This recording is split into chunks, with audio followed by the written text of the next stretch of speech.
9월 19일 주일 예배를 하나님께 드리겠습니다. 여호와의 인자하심과 인생에게 행하신 기적으로 말미암아 그를 찬송할지로다. 그가 사모하는 영혼에게 만족을 주시며 줄인 영혼에게 좋은 것으로 채워주심이로다. 아멘.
사랑과 은혜가 많으신 아버지 하나님, 오늘도 거룩한 주일을 맞아 하나님 앞에 나와 예배드리게 하여 주심에 감사드립니다. 오늘 우리가 드리는 이 예배가 복된 예배가 되게 하여 주시옵소서. 무엇보다 이 시간 우리의 연약함과 부족함을 깨닫는 시간 되게 하여 주시고 하나님 앞에 온전히 회개하는 시간 되게 하여 주시옵소서. 오늘 우리가 드리는 찬양을 기뻐 받아 주시옵고 우리의 간절한 기도에 귀 기울여 주시옵소서. 또한 말씀을 통하여 우리의 심령이 새로워지며 새 힘과 능력을 얻는 시간 되게 하여 주시옵소서. 예배를 받으시기에 합당하신 하나님, 우리의 예배를 통해 하나님만 홀로 영광받아 주시옵고 거룩하신 예수님의 이름으로 기도드립니다. 아멘.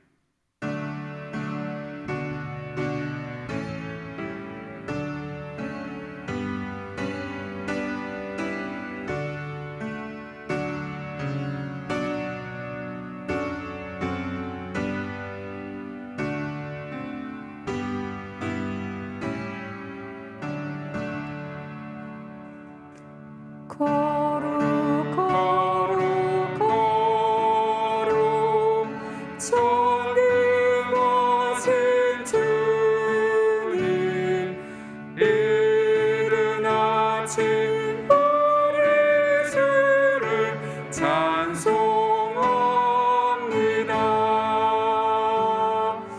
거룩 거룩 거룩 자비하신 주님, 성삼위일체 우리 주로다. 거룩 거룩 거룩 주의 보좌 앞에 모든 성도 열린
천지 만물 모두 주를 찬송합니다. 거룩 거룩 거룩 전능하신 주님 성삼위일체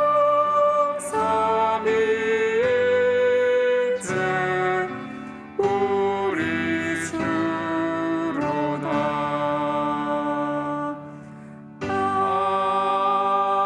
아멘.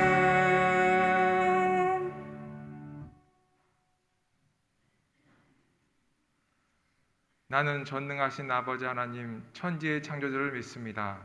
나는 그의 유일하신 아들 우리 주 예수 그리스도를 믿습니다. 그는 성령으로 잉태되어 동정녀 마리아에게서 나시고 본디어 빌라도에게 고난받아 십자가에 못 박혀 죽으시고 장사된 지 사흘 만에 죽은 자 가운데서 다시 살아나셨으며 하늘에 오르시어 전능하신 아버지 하나님 우편에 앉아 계시다가 거기로부터 살아있는 자와 죽은 자를 심판하러 오십니다. 나는 성령을 믿으며 거룩한 공교회와 성도의 교제와 죄를 용서받는 것과 몸의 부활과 영생을 믿습니다. 아멘.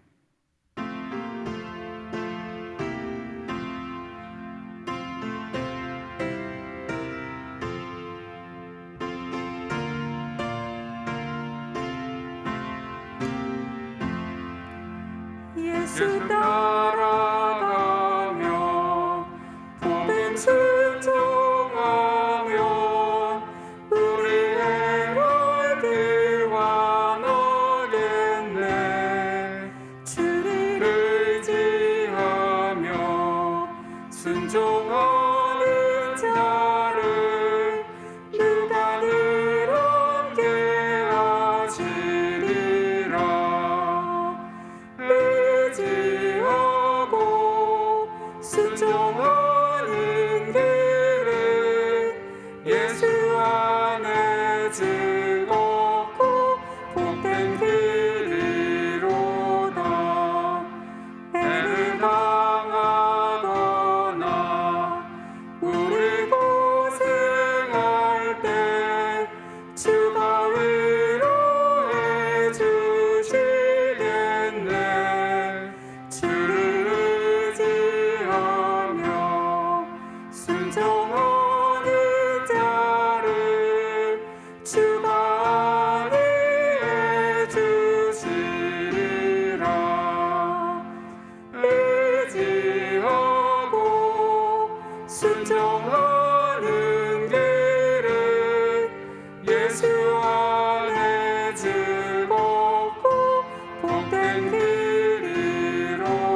순종하는 길은 예수 안에 즐겁고 복된 길이로다.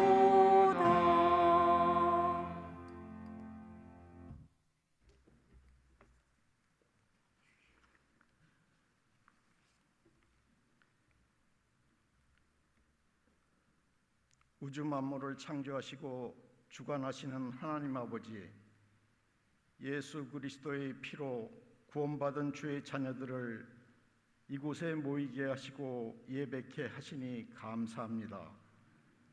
하나님을 알지 못하고 세상 가운데 살아가며 불평, 불만, 환멸 가운데 원망과 한숨으로 살아가던 저희들을 예수 그리스도의 대속의 은혜로 구원하셔서 천국을 사모하며 이 땅의 삶의 의미를 가지고 살게 하셔서 감사합니다. 이 시간도 예수 그리스도의 피를 의지하여 하나님 앞에 담대히 나아가오니 저희를 받아주시고 저희들의 죄를 용서하시고 하늘의 은혜로 가득 채워주시길 기도합니다. 이스라엘 백성들이 출애굽하여 광야를 지날 때 불기둥과 구름기둥으로 인도하셨던 하나님을 잊어버리고 약속의 땅 가나안을 목전에 두고 바란 광야 가데스 바네아에서 보였던 불신앙을 늘 잊지 않게 하옵소서. 이 시간도 우리의 눈과 귀를 열어주셔서 믿음의 눈으로 보이지 아니하는 것들을 보게 하시며 듣지 못하는 것들을 듣게 하셔서 전성을 향해 걸어가는 순례자의 길이 되게 하옵소서. 우리의 고유 명절인 추석을 맞아 고향과 친척을 방문하는 주의 백성들을 안전히 보호하시고 지켜 주옵소서. 이 시간 함께 모여 예배드리는 충성구역 식구들을 위해 기도드립니다. 인생의 황혼길을 지나는 주의 자녀들에게 성경의 약속의 말씀을 사모하며 그 나라 소망 가운데 이 땅에서 남은 삶이 기쁨과 즐거움으로 가득 채워지는 여생이 되도록 주께서 늘 함께하여 주시길 기도합니다. 건강도 지켜주시고 경제적 어려움도 없도록 채워주시옵소서. 하나님만이 나의 힘이시며 능력이시라는 고백이 죽게 가는 그날까지 매일매일의 삶 속에 역사하시게 하옵소서. 좋으신 하나님 아버지, 지구 곳곳에서 벌어지고 있는 사건들 가운데 역사하여 주옵소서. IT의 강진으로 수많은 백성들이 고통을 겪으며 미얀마와 아프가니스탄의 죽음의 땅에서 부르짖는 저들의 신음소리에 귀 기울여 주옵소서. 저들을 긍휼히 여겨주시고 구원하옵소서. 공산권 하에서 신앙을 지키며 예배하는 중국의 치아교회와 북녘의 교회를 지켜주시고 저들의 기도 소리에 귀 기울여 주시고 속히 그 나라가 그 땅 가운데 이루어지게 하옵소서. 이 민족 이 나라의 짧은 역사 가운데 기독교가 부흥케 하시며 경제적 발전을 주셨던 하나님의 은혜를 잊지 않게 하시며 물질적 만능주의와 세속화되지 않도록 한국교회를 지켜주시길 기도합니다. 생명의 말씀이 선포될 때 말씀으로 말미암아 저희들의 영혼이 더욱 풍성하게 하셔서 기쁨과 삶의 힘이 넘쳐나는 저희들의 삶이 되게 하옵소서. 말씀을 전하시는 담임 목사님께 성령의 은혜를 더하여 주시고 듣는 저희들의 마음밭이 옥토되어 30배, 60배, 100배의 열매를 맺는 삶이 되게 하옵소서. 지금도 살아계셔서 주를 믿는 자와 동행하시며 역사하시는 예수님의 이름으로 기도하옵나이다. 아멘.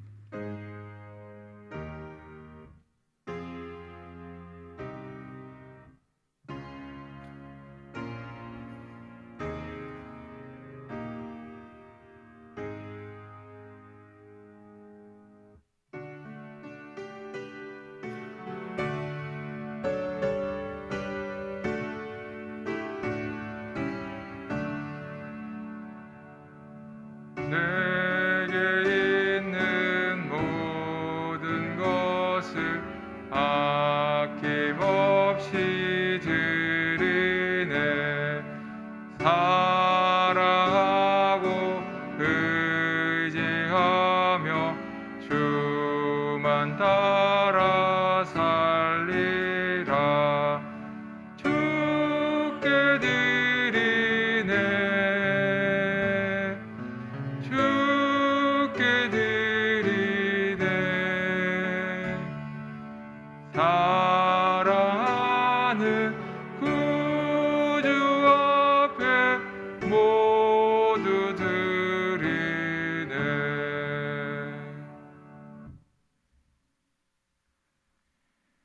우리의 예배를 기뻐 받으시는 하나님 아버지, 올 한 해도 우리에게 베풀어 주신 하나님의 은혜와 사랑에 감사를 드립니다. 우리가 받은 은혜에 감사하며 정성껏 준비한 예물을 올려드리오니 이 예물을 기쁘게 받아 주시옵소서. 우리의 작은 것 하나까지도 하나님께서 우리에게 허락하신 은혜와 섭리에 의해서 이루어지는 줄 믿습니다. 그때 언제나 감사하며 하나님 앞에 귀한 예물 드리는 우리의 손길 되게 하여 주시옵소서. 오늘도 이 시간 하나님 앞에 귀한 예물을 드린 손길마다 함께하여 주시길 원합니다. 우리가 드린 정성을 기뻐 받아 주시고 복을 더하사 더 풍성히 드릴 수 있도록 우리의 손길마다 하나님의 기름 부음이 있게 하여 주시옵소서. 또한 날마다 말씀과 더 가까이 가는 복이 있게 하여 주시고 기도함이 기쁨으로 다가오는 역사가 있게 도와 주시옵소서. 또한 가정마다 육신의 건강함과 믿음의 풍성함과 강건함을 허락하시고 복 내려 주시옵소서. 하나님 아버지, 이 드려지는 예물을 통하여 하나님의 나라와 뜻이 온전하게 퍼지며 하나님의 나라가 확장되는 곳에 온전히 사용하여 주시옵소서. 예배의 시종을 온전히 주께 맡기오며 이 모든 말씀 거룩하신 예수님의 이름으로 감사하기도 드립니다. 아멘.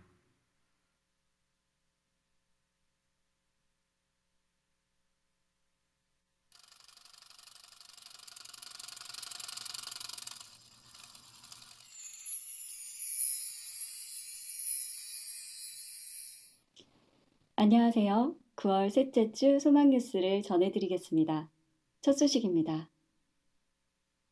본교회는 방역 수칙에 따라 1부에서 4부까지 각 부마다 99명 이하로 모여서 예배를 드리고 2부와 4부는 실시간 예배 영상도 송출합니다.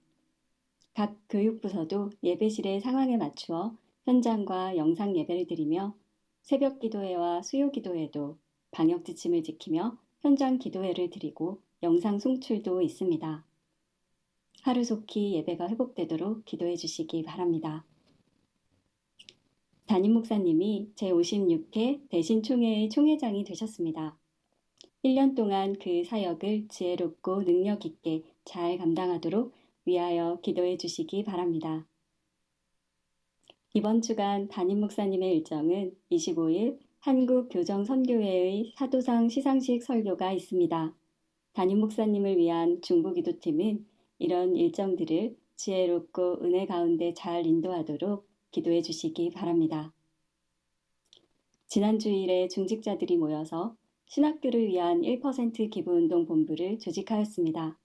소망교회 성도들은 1% 기적운동에 적극적인 참여를 바랍니다. 이 운동의 취지와 그 목적과 조직은 간지를 참고하시기 바랍니다. 추석 예배 순서지가 필경대 위에 있습니다. 가져가셔서 예배를 드리시면 되겠습니다.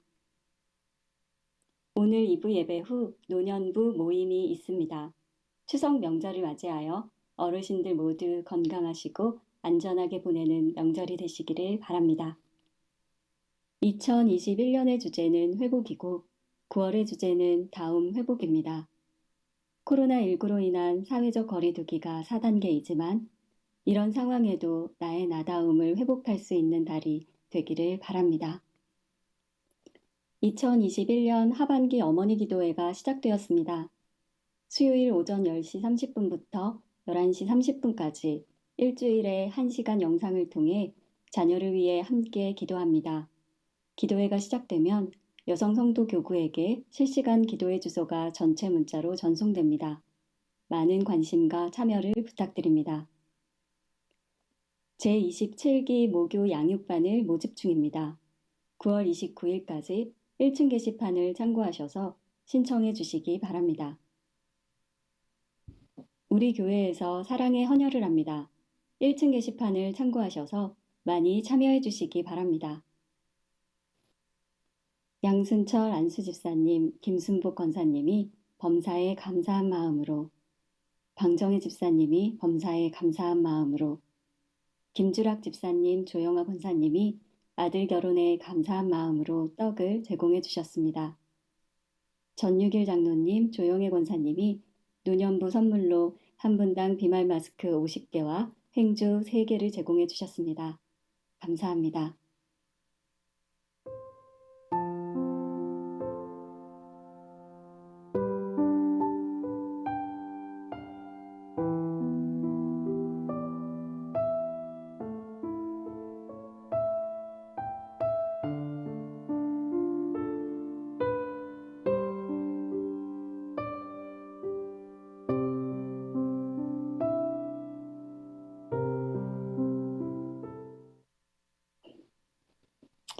오늘 하루도 예배를 통하여 은혜 충만한 시간 되시기 바라고 추석 연휴를 맞아 가족들과도 사랑과 행복이 가득한 시간 보내시길 바랍니다. 행복한 주일 되세요. 감사합니다.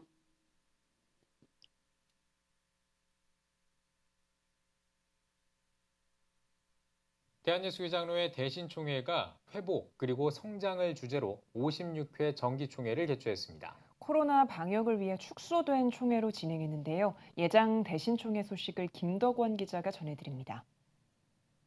대한예수교장로회 대신총회 제56회기 정기총회가 충남 서천에서 개회됐습니다.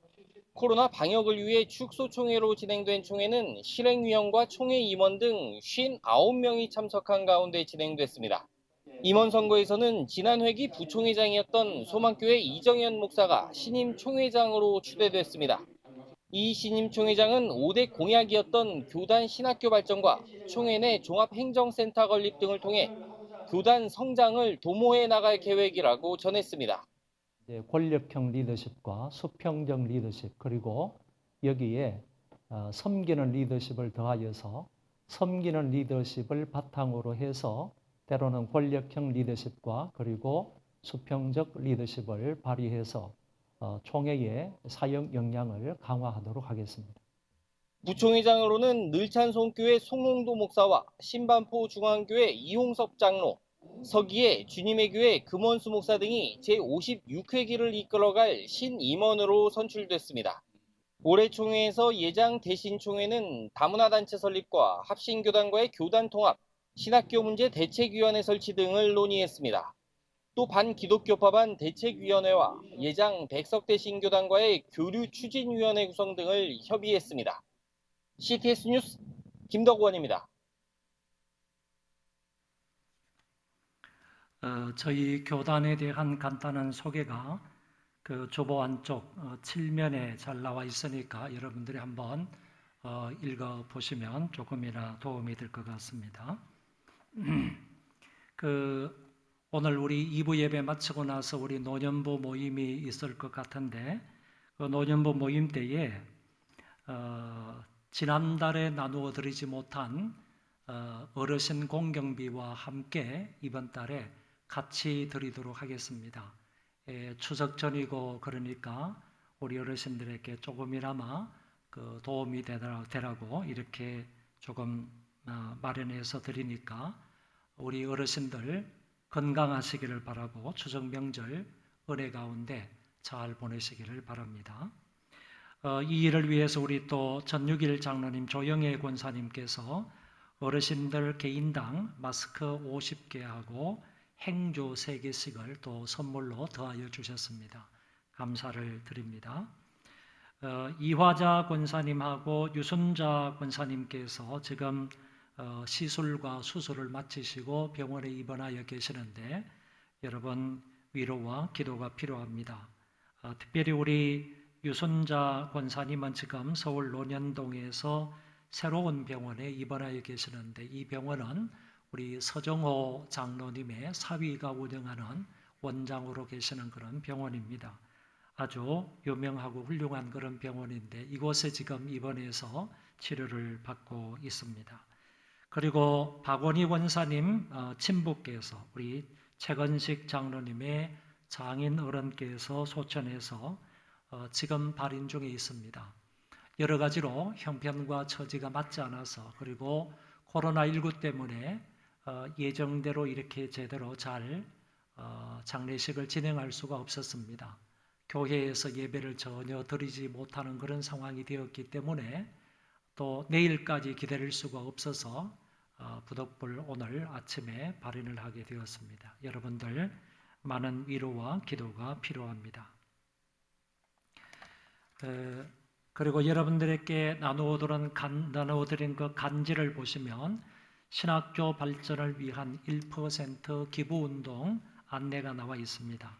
여러분들 꼭 읽어보시고 여러분들이 협력해 주시면 대단히 감사하겠습니다. 특별히 우리 어르신들 잘 기억을 하셨다가 내 생활비 가운데에서 1%라도 10,000원이면 얼마죠? 10,000원이면 100원이 됩니까? 10,000원이면 100원이 되니까 그것이라도 우리 신학교 발전을 위해서 여러분들이 도와주시고 협력해 주시면 1%의 기적이 일어나게 되리라고 생각합니다. 많이 협조해 주시고 여러분들 도와주시면 감사하겠습니다. 내일부터 추석 연휴이기 때문에 수요일 아침까지, 수요일 저녁까지 모든 예배는 없습니다. 여러분 쉬시면서 가족들과 함께 추석 연휴 즐겁게 보내실 수 있기를 바랍니다. 목요일 아침 새벽 기도부터 진행이 됩니다. 기억하시고 차질이 없기를 바랍니다.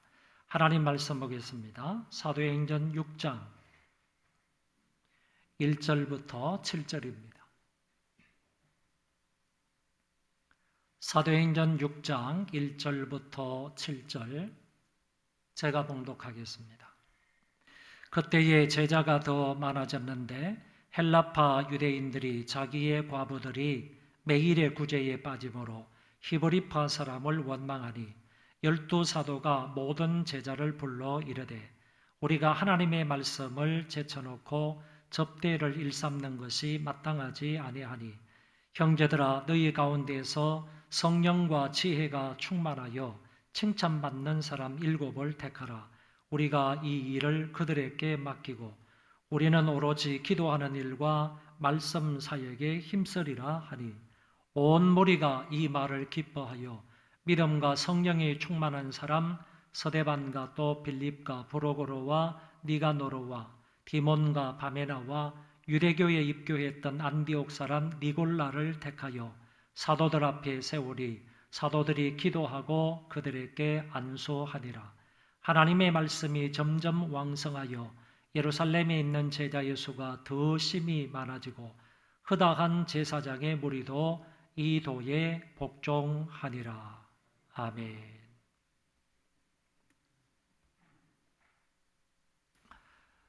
구약 성경 요엘서의 말씀에 보면 하나님께서 마지막 때에 많은 성도들에게 성령을 충만히 보내주시겠다라는 약속을 하셨습니다.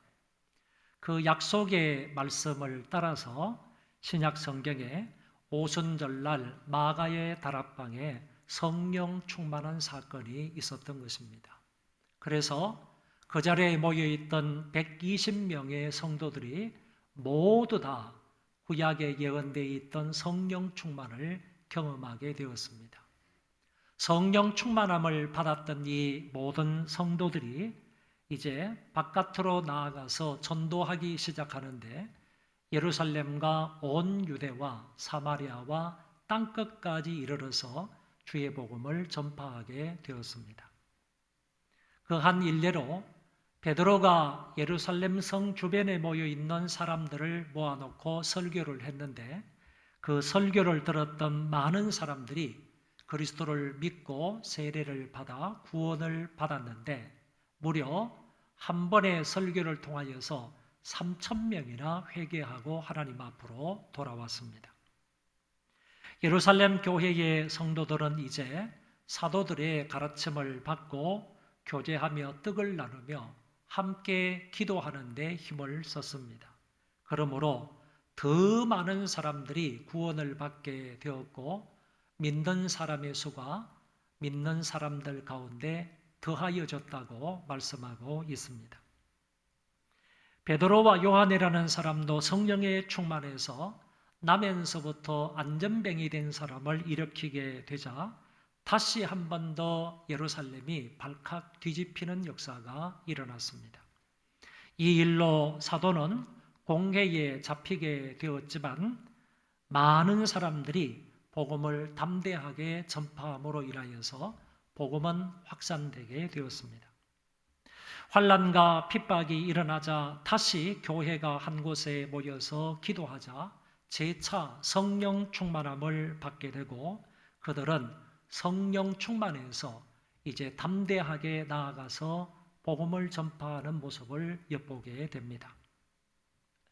모든 성도들은 자기의 재물을 자기 것이라고 주장하지 아니하고 물건을 내놓고 통용하게 되었고 여기에서 기독교 사랑의 공동체가 이루어지게 되었습니다. 혹자는 밭을 팔아서 사도들 앞에 갖다 놓자 사도들이 그것을 어렵고 가난한 사람들에게 나누어 주기도 했습니다. 이 광경을 지켜보고 있던 아나니아와 삽비라라는 사람이 좋지 않은 마음으로 불편한 마음으로 자기도 밭을 팔아서 구제하는 일에 동참을 하게 됩니다. 그러나 성령 하나님을 속이는 죄 때문에 인하여서 그 부부는 한날에 같이 죽게 됩니다. 이것은 속이면서 자기의 의를 드러내고자 했던 잘못된 그들로부터 하나님의 교회를 거룩하게 지키신 성령의 역사라고 보는 것입니다. 잘못된 구제로부터 교회를 보호하신 하나님의 역사라는 것입니다. 교회 안에 거짓되고 위선된 구제가 생기므로 교회의 성결이 깨질 뻔했는데 하나님의 성령께서 이것을 막으셨다는 얘기입니다. 이 사건 이후에 다시 예루살렘 교회 안에서 문제가 하나 발생하게 됩니다. 본문에서는 교회가 성장해서 사람들이 많아지게 되니까 이번에는 구제의 불균형 문제가 일어나게 된 것입니다. 앞에서는 거짓된 구제를 말씀하고 있는 것이고 이제는 구제가 균형 있게 이루어지지 아니한 것에 대한 말씀입니다. 교회가 작으면 작을수록 작은 대로 그리고 크면 큰 대로 이런저런 문제들이 생기는 것 같습니다. 아무래도 죄악된 인간들이 모이는 곳이 교회이므로 거기에는 여러 가지 불평불만의 얘기들이 많이 나오게 됩니다. 사도행전 5장에 이어서 오늘 6장에도 초대교회의 이런저런 문제들을 기록하고 있습니다. 1절에 보시면 그 문제가 무엇인지 분명하게 드러나 있습니다. 그때의 제자가 더 많아졌는데 헬라파 유대인들이 자기의 과부들이 매일의 구제에 빠짐으로 히브리파 사람을 원망하니 여기에 제자가 더 많아졌다라고 했는데 여기에 제자는 예수님의 12제자를 가리키는 말이 아니고 다른 믿는 사람들을 통칭해서 제자라고 불렀던 것입니다.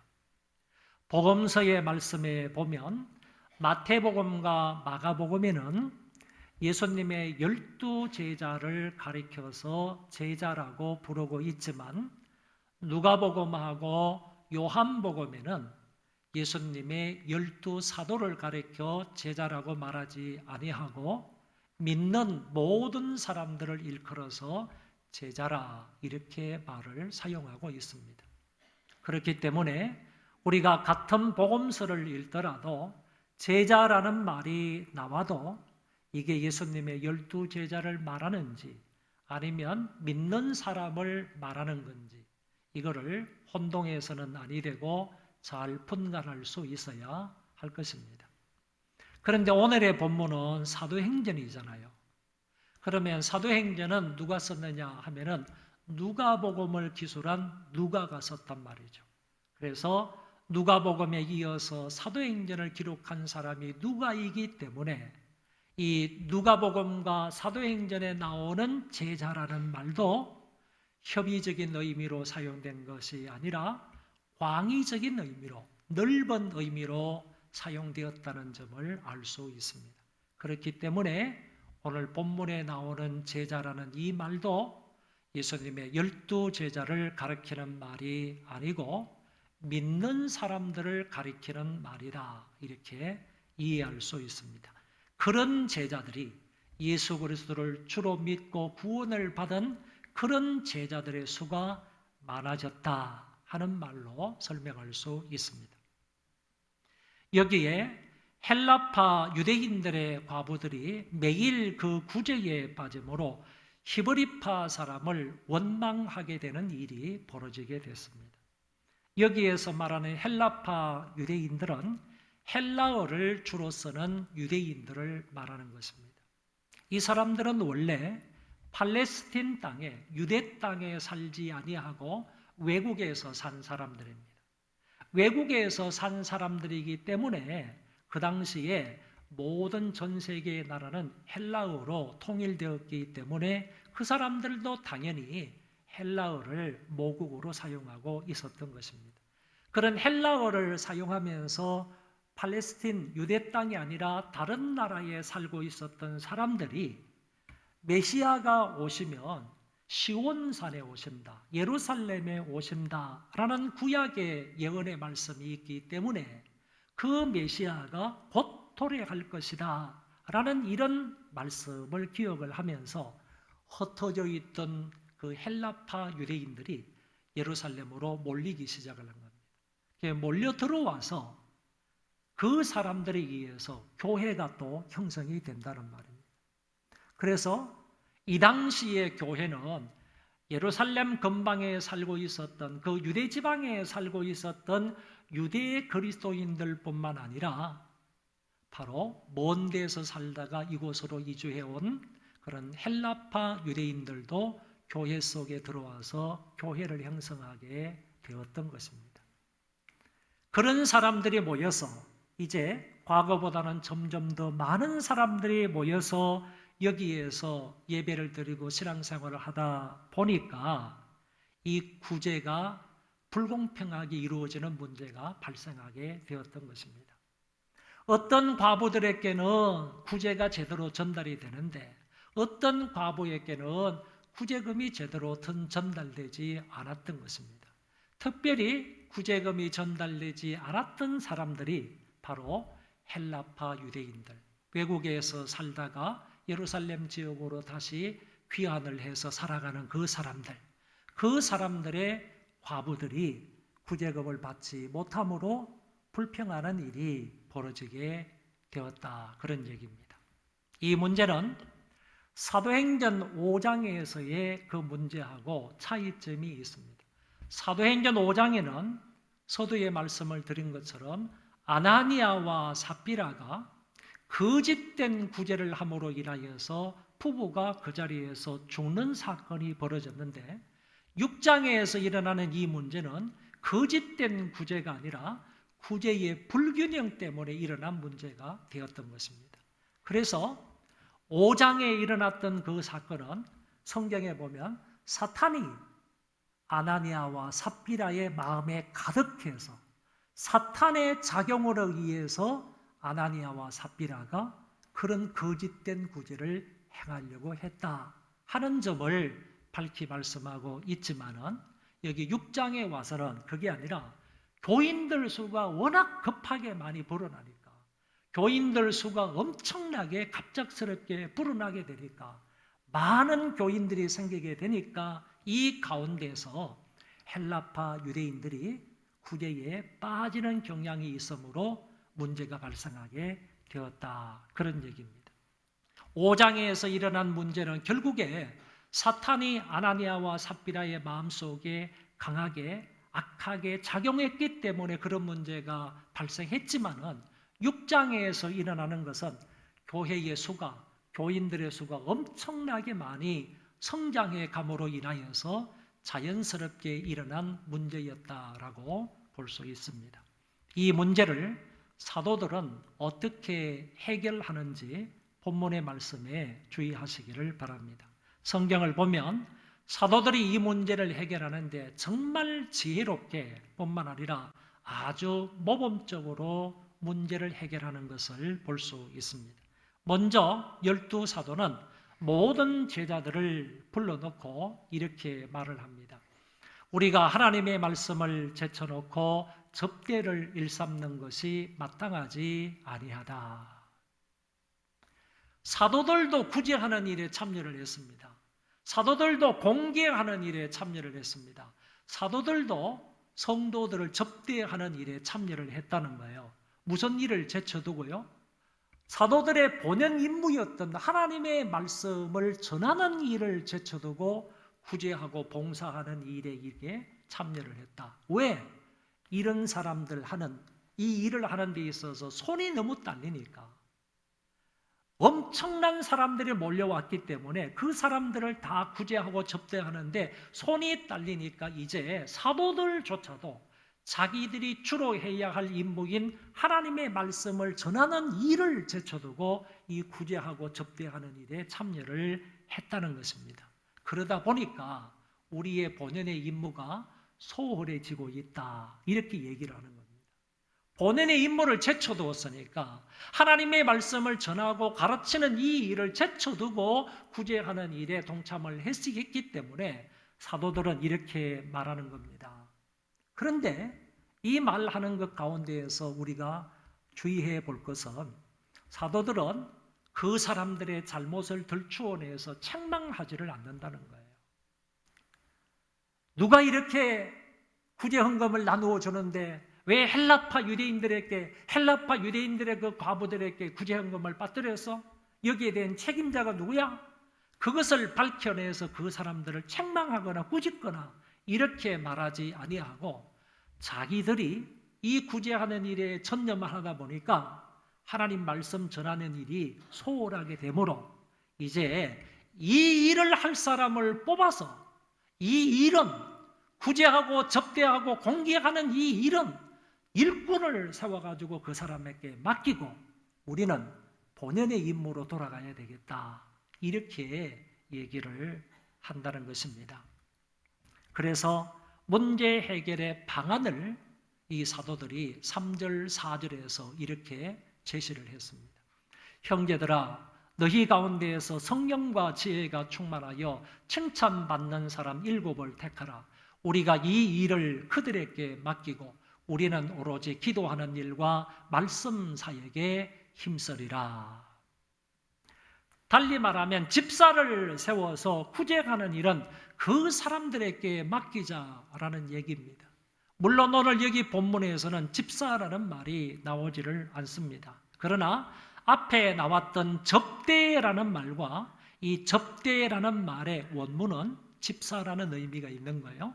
접대라는 말과 사도행전 21장 8절에 가서 이 상황을 얘기하면서 7 집사라는 말을 쓰고 있기 때문에 이런저런 말씀들을 근거해 볼 때 여기에서 말하는 일꾼들은 교회의 7 집사를 말한다라고 해도 틀림이 없습니다.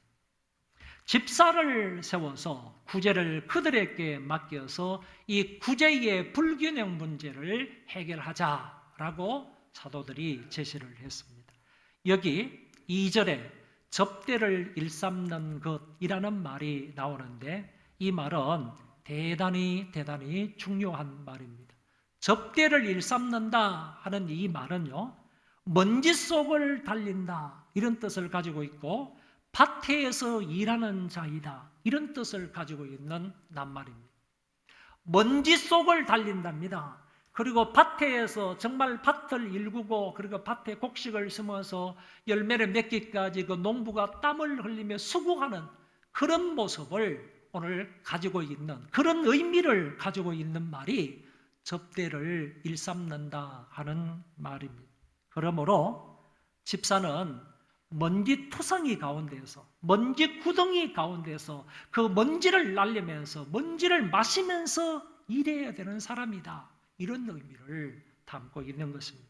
그 속에서 일을 하되 마치 농부가 땀을 흘리며 수고하면서 밭을 갈고 그 다음에 일구는 것처럼 자기의 임무도 집사님들은 이렇게 감당해야 한다 하는 점을 배울 수 있습니다. 먼지 속에서도 일하는 사람, 밭에서 수고의 땀을 흘리는 농부처럼 집사님들이 교회의 일을 감당해야 한다는 말씀입니다. 이것이 하나님의 일에 대한 집사님들의 기본적인 자세이고 태도라는 말씀입니다. 여기 일삼다라는 말이 헬라어로 디아코노스인데 여기 디아코노스라는 단어에서 영어 디콘이라는 말이 나왔습니다. 이 디콘이라는 말이 바로 집사라는 말이거든요. 그래서 영어의 디콘, 집사라는 말이 여기 헬라어 일삼다 하는 말에서 나온 말이다라는 것을 알 수 있습니다. 그리고 나서 여기서 집사의 자격과 목적을 정확하게 밝혀주고 있습니다. 집사가 되기 위한 자격 조건은 성령과 지혜가 충만하고 칭찬 듣는 사람이어야 한다고 했습니다. 이어서 5절에도 보면 믿음 충만함이 나옵니다. 그래서 집사가 되기 위한 조건은, 자격 조건은 성령과 지혜와 믿음이 충만하고 뿐만 아니라 이웃 사람들의 칭찬과 인정을 받는 사람이어야 하는 것입니다. 여기에서 말하는 성령 충만은 영적인 자격 조건을 말하는 것인데, 성령 충만함이라는 것은 매일매일마다 성령을 경험해야 된다, 성령의 임재를 체험해야 된다, 그런 얘기가 있고, 매일매일마다 우리가 하는 말이나 행동이 성령 충만함에 지도를 받아야 된다, 성령의 통치를 받아야 된다, 인도를 받아야 된다 하는 의미를 담고 있습니다. 그렇기 때문에 집사가 되기 위한 제1조건, 첫 번째 조건이 뭐냐면은 성령 충만함이라는 거예요. 내 마음대로 사는 자가 아니라는 거지. 내 마음대로 말하는 자가 아니라는 거예요. 항상 성령의 충만함을 체험하고 경험하고 뿐만 아니라 성령의 통치를 받으면서 말하고 성령의 통치 가운데에서 행동하는 사람이어야 집사의 자격이 있다, 그 말입니다. 그 다음에 지혜 충만이라는 것은 지식을 사용해서 어떻게 하나님의 일을 행하여야 할지를 아는 자를 말하는 것입니다. 우리 지식도 하나님을 잘 경외하고 하나님 말씀을 통한 그런 지식이라고 할 수 있는데, 그런 지식을 가지고 이 지식을 통하여서 어떻게 하나님의 일을 효과적으로 잘 감당할 수 있을까? 이게 바로 지혜의 충만입니다. 그런 지혜에 충만한 자가 집사가 될 수 있다는 말이고, 믿음 충만은 절대적으로 하나님만 의존하는 사람이어야 한다, 그런 얘기입니다. 세상을 의지하거나 아니면 어떤 사람을 의지하거나 권력자를 의지하거나 돈을 의지하거나 그런 사람들이 아니라 절대적으로 오로지 하나님 한 분만을 의지하고 살아가는 그런 사람이라야 집사의 자격이 있다는 말이 됩니다. 그리고 칭찬 듣는 사람이다 하는 말은 이거는 사회적인 면입니다. 어떤 종교적이나 영적인 면을 말하는 것이 아니고 사회적인 면으로서 교유들로부터 칭찬을 받아야 되고, 더 나아가서 안 믿는 이웃 주민들로부터 칭찬과 인정을 받는 사람이라야 집사될 자격이 있다라고 말씀하고 있습니다. 이 정도 되어야지 집사가 될 수 있다고 사도들은 말씀을 했습니다. 여기에는 육체적 자격 조건이 하나도 들어가 있지 않습니다. 다시 말하면 그 사람이 경제적으로 조금 여유가 있어야 된다든지, 아니면 사회적으로 어떤 지위가 있어야 된다든지, 학벌은 어느 정도 이상이 되어야 된다든지, 아니면 그 사람의 키가 얼마가 되다든지, 아니면 그 사람의 용모가 빼어나야 되는지, 이런 부분에 대한 자격 조건은 하나도 없다, 1도 없다, 그런 얘기예요. 하나도 없고 모두가 다 영적인 자격 조건만을 말씀하고 있고, 더 나아가서 한 가지만 사회적인 인간관계의 조건을 말씀하고 있다라는 점을 알 수가 있습니다. 그리고 이 사람들이 담당해야 할 일을 분명하게 말씀을 하셨는데, 그것은 바로 구제와 봉사입니다. 집사가 세워지게 되면 집사님들은 구제하고 봉사하는 일, 공개하고 섬기고 접대하는 일, 이런 일을 감당해야 한다는 것이고, 더 나아가서 사도들이 해야 할 일도 명시하고 있는데, 사도들은 기도하는 것과 말씀 전하는 것을 힘써 전무해야 한다고 했습니다. 사역을 명확하게 제시를 해 준 것입니다.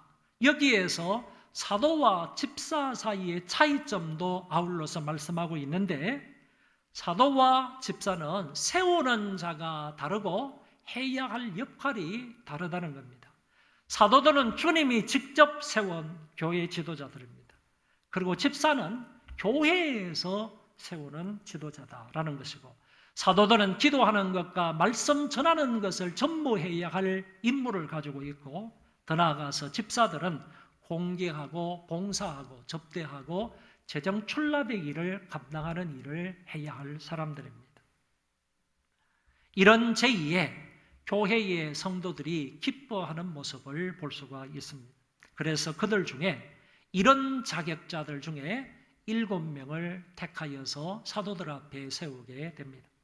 여기에서 7명을 사도들이 임명을 해서 세우는 것이 아니고, 이런 자격자를 얘기했을 때 성도들에게 부탁해서 너희들 가운데 이런 자격자가 되는 사람을 선출해라, 택해라 라고 사도들이 회중들에게 얘기를 했다, 부탁을 한 것입니다. 그래서 그 회중들은 이 자격에 맞는 7사람의 집사를 선택하게 됩니다.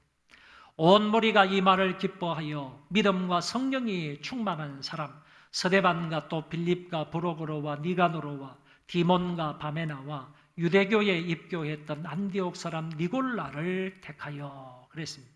그런데 여기에 나타나 있는 이 7사람들은 어떤 학자들은 이렇게 말합니다. 이 모든 사람들이 바로 헬라파 유대인들을 대표하는 지도자들이다, 이렇게 얘기를 한다는 거예요. 자, 헬라파 유대인들의 과부들이 매일매일 자기들의 구제에서 빠짐으로 그 헬라파 유대인들의 과부들이 히브리파 유대인들에 대해서 원망하고 불평했지 않습니까?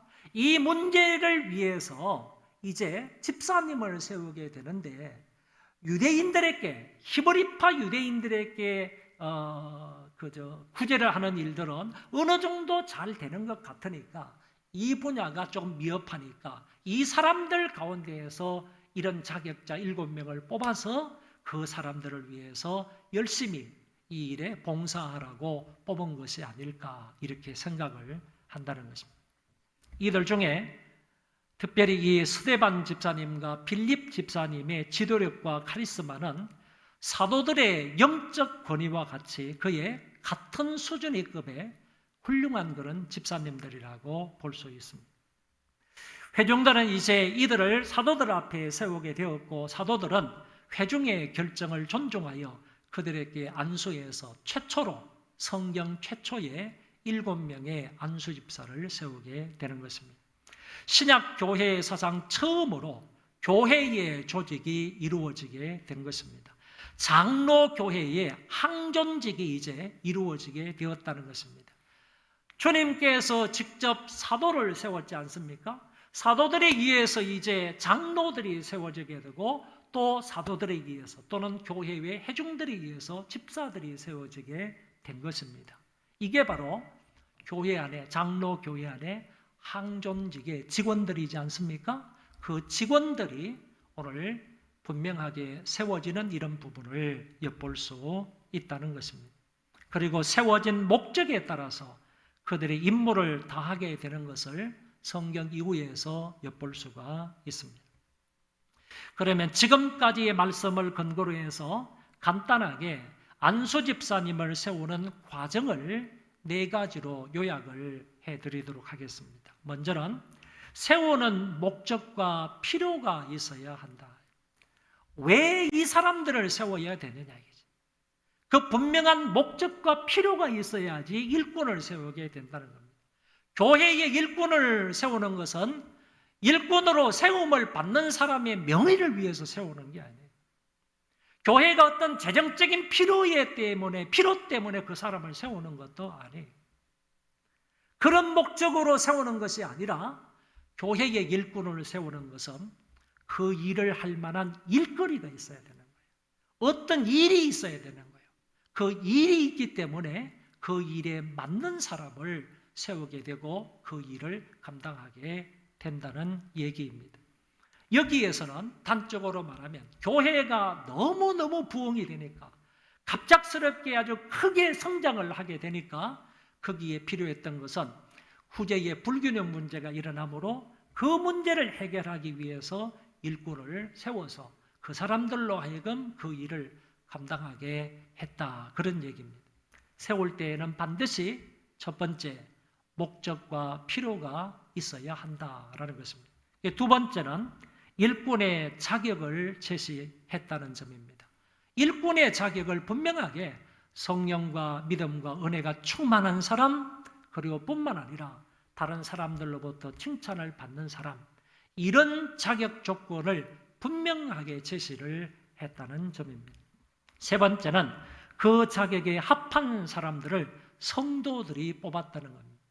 사도들이 뽑아가지고 성도들 앞에 세운 것이 아니고 성도들에게 자격 조건과 목적만을 얘기하면서 그 사람들에게 제시했을 때 성도들이 이것을 기쁘게 받아들여서 성도들이 자기들 가운데 있는 사람을 자격 기준에 맞추어서 사람들을 선택하게 되었다는 점입니다. 마지막 네 번째는 사도들이 그들에게 안수하여 그들을 교회의 일꾼으로 세운 것입니다. 이렇게 초대교회는 최초의 분쟁거리를 지혜롭게 극복을 하고 전화위복을 이루게 됩니다. 그 결과 어떤 역사가 일어났는지 다음의 성경을 보시기 바랍니다. 교회의 문제를 원활히 하기 위하여 자격 있는 집사를 세우게 되었고 그 집사들은 봉사의 일을 다하고 사도들은 기도하는 일과 말씀 전파하는 일에 집중하니까 놀라운 결과가 그 교회 안에 일어나게 되었습니다. 7절 말씀입니다. 하나님의 말씀이 점점 왕성하여 예루살렘에 있는 제자의 수가 심히 많아지고 허다한 제사장의 무리도 이 도에 복종하니라. 할렐루야. 하나님의 말씀이 힘있게 사방팔방으로 전해지니까 그 말씀을 통하여서 예수를 믿고 구원을 받는 사람, 그리스도를 따르는 제자의 수가 엄청나게 많아지는 겁니다. 심히 많아지게 된 것입니다. 그러니까 직분자를 세워 문제를 해결하고 각자에게 주어진 그 사명을 감당하게 되니까 교회는 저절로 자연스럽게 성장하고 성숙을 하더라는 말씀입니다. 안수 집사를 세웠더니 이제 구제의 불균형 문제가 해결이 되었고 사람이 늘어나니까 여러 가지 봉사하고 섬겨야 될 일이나 재정 출납의 일들을 안수 집사님들이 충성스럽게 감당하니까 이제 사도들은 자기들이 해야 할 일, 기도하는 것과 말씀 전파하는 일에 전무할 수 있게 된 것입니다. 사도들이 봉사하거나 구제하는 일에 나서지 않아도 이제 교회의 모든 일들이 척척 아주 순조롭게 잘 진행되어 나갔던 것입니다. 그러니 교회는 더욱더 부흥 발전할 수밖에 없었던 것입니다.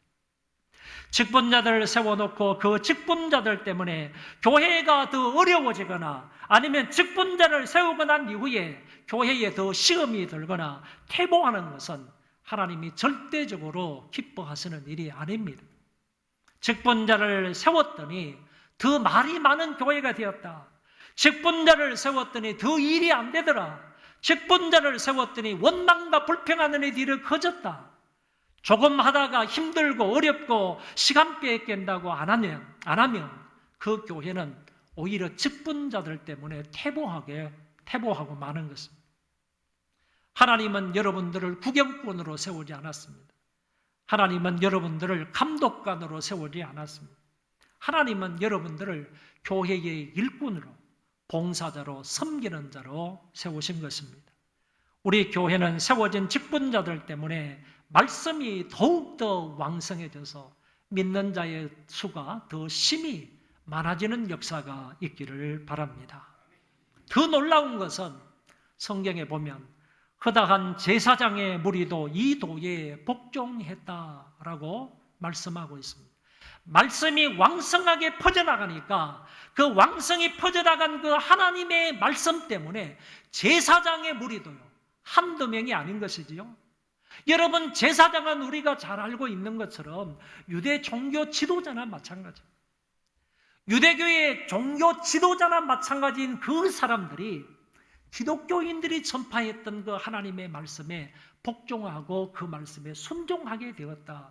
다시 말하면 그 사람들이 자기가 믿는 유일신 하나님을 버리고 예수 그리스도를 주로 믿고 그 주로 믿고 구원을 받아서 하나님의 교회 안에 예속되는 사람이 되었다. 그런 말씀을 하고 있는 것입니다.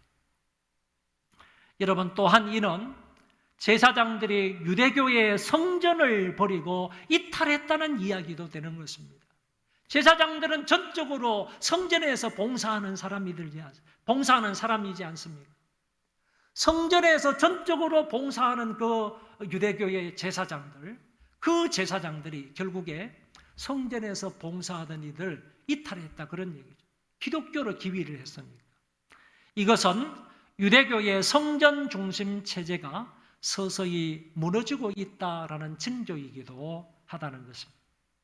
아무튼 우리 교회도 훌륭한 집사님들이 많이 있으므로 이런 집사님들을 통하여 말씀이 왕성하여 제자 예수가 더 많아지기를 바라며 각계각층의 사람들이 하나님 앞으로 돌아오는 놀라운 역사가 있기를 바랍니다. 오늘 말씀의 결론입니다. 교회에서 일꾼을 세우는 것은 하나님의 일 때문에 일꾼을 세웁니다. 그 자신의 명예나 직분을 원함이나 교회의 재정적 필요 때문에 세우는 것이 아닙니다. 교회 안에서 해야 할 일이 있으니까 그 직임에 맞는 일꾼을 뽑아서 그 일을 맡기는 것입니다. 그리고 일꾼 선정에 있어서 반드시 그 자격 요건이 중요합니다. 만약 초대교회처럼 성령과 믿음과 지혜가 충만하고 타인의 존경을 받는 인물이 선정이 된다면 얼마나 좋겠습니까? 그러면 더 이상 할 말이 없을 것입니다. 그래서 교회는 이런 인물로 양육하는 것이 우선 필요하고 세움을 받는 본인도 자리를 탐하기보다도 그 자리에 적합한 인물이 되기 위해서 아주 극도로 정말 백방으로 노력하는 사람이 되어야 할 것입니다. 이런 과정을 거쳐 일꾼을 세우면 반드시 그 일꾼들의 분업을 통하여 교회는 성숙하게 될 것입니다. 성경에 이런 말씀이 있습니다. 오직 주께서 각 사람에게 나눠주신 대로 하나님이 각 사람을 부르신 그대로 행하라. 내가 모든 교회에서 이와 같이 명하노라. 주님이 각 사람에게 나누어 주신 은사대로 각 사람은 그 직분으로 부르신 대로 행하라고 말씀하셨습니다.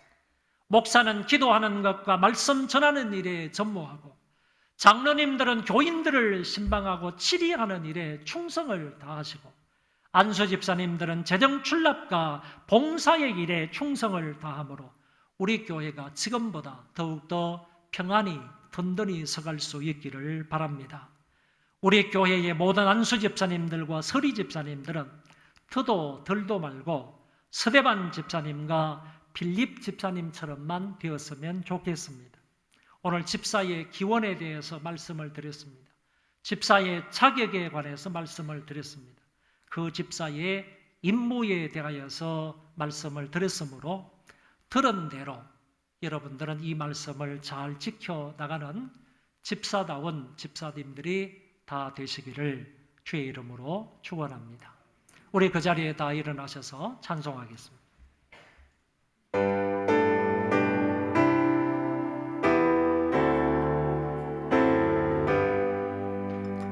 환난과 비판 주에도 성도는 신앙 지켰네. 이 신앙 생각할 때에 기쁨이 충만하도다.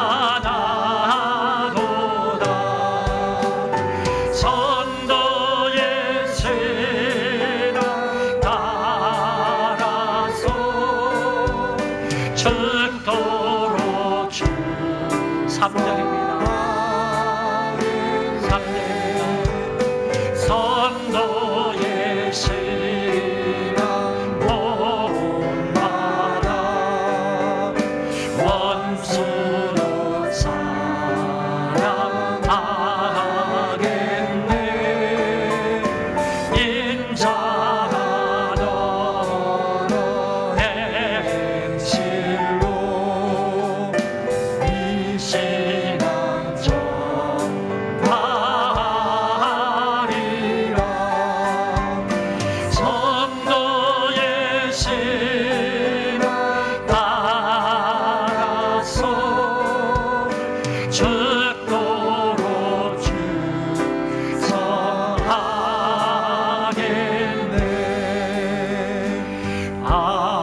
집사다운 집사가 되게 하여 주옵소서. 다 같이 한 목소리로 기도하겠습니다. 존귀하신 하나님 아버지, 은혜를 감사합니다. 이 아침에도 저희들에게 귀한 말씀을 주셨습니다. 아버지 하나님, 이 말씀을 마음에 새겨 주옵소서. 이 말씀대로 살게 하여 주옵소서. 이 가운데 집사님들이 이 말씀을 들었다면 하나님 아버지여, 집사다운 집사가 되게 하여 주시기를 바랍니다.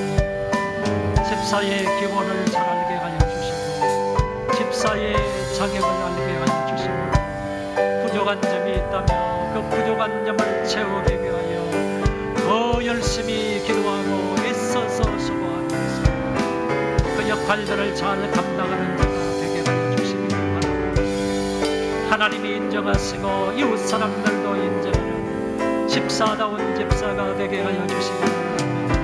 성경이 말씀하시는 그런 집사다운 집사가 되게 하여 주셔서 하나님께 영광을 돌리고 많은 사람들에게 칭찬을 들으며 하나님 앞에 여러 가지 은혜와 사랑과 복을 얻는 자가 되게 하여 주시기를 간절히 바라고, 존귀하신 우리 아버지 하나님께서 선하게 인도하시고 붙들어 주옵소서. 아버지 하나님이 역사하여 주시기를 간절히 바라고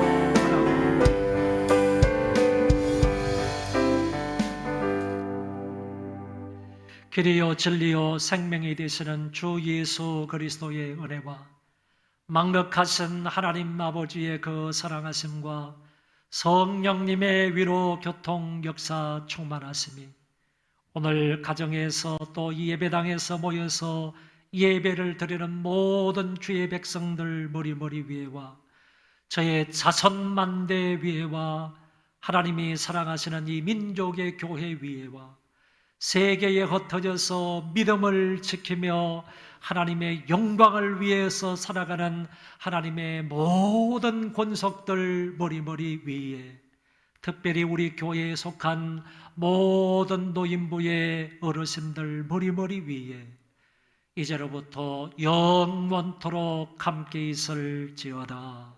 아멘.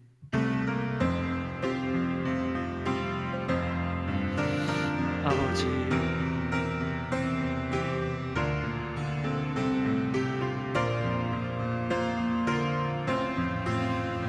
노하여